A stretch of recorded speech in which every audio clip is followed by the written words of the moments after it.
Protests against the foreign influence bill promoted by the ruling Georgian Dream Party have not subsided in Tbilisi for the third week. Activists and the Georgian opposition believe that the document repeats the Russian law on foreign agents and could undermine democracy in the country and derail its chances of joining the European Union. On April 30, several thousand people once again gathered on the square in front of the parliament on Rustaveli Avenue. On that day, the Georgian parliament was considering the bill in the second reading, but the deputies did not have time to finalize the discussion of the document and postponed it. My colleague Asadbek Jurayev, who is currently in Tbilisi, was at the spotlight of these events.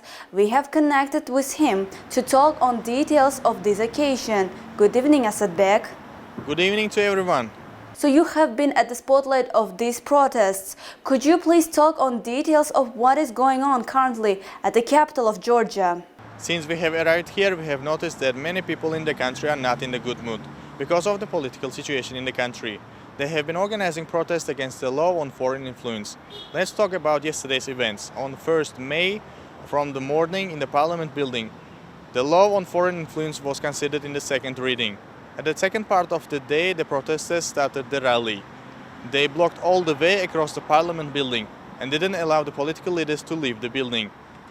According to Georgia Today, they have found each other on social networks. Citizens of Tbilisi also invited the Georgian people in the other cities to join the rally and promised to cover their food, house and travel expenses.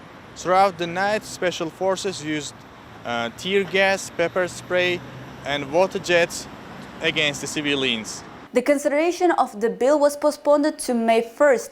What happened with the second reading? Did they finalize the document? Yes, Parliament adopted the draft law on foreign influence in the second reading. During the voting process at the plenary session, 83 deputies supported the project and 23 Parliament members opposed it. In the second reading, legislative body considered the bill for 2 days. Just to remind, the Parliament adopted the draft law on foreign influence in the first reading on April 17th with 83 votes. Did you have a chance to talk to the locals? What is the main reason of their harsh reaction to this bill? Many people are calling this law Russian law because Moscow uses the same legislation to blackmail media and organizations that are against the Kremlin. Many protesters fear that the proposed law will undermine democracy and negatively influence the chances of the country to join the European Union. The European Union is also urging the country not to adopt this law. In the statement in April, the European Union Foreign Policy head described the Parliament's move as very worrying and stated that the final adoption of this law will negatively influence Georgia's progress in the European Union. However, despite the public opposition, the ruling Georgian Dream Party is pushing the law forward. Thank you, Asadbek, for providing all the details and take care of yourself. Thank you. We will try to keep you updated with the latest news that are happening in Georgia. Goodbye.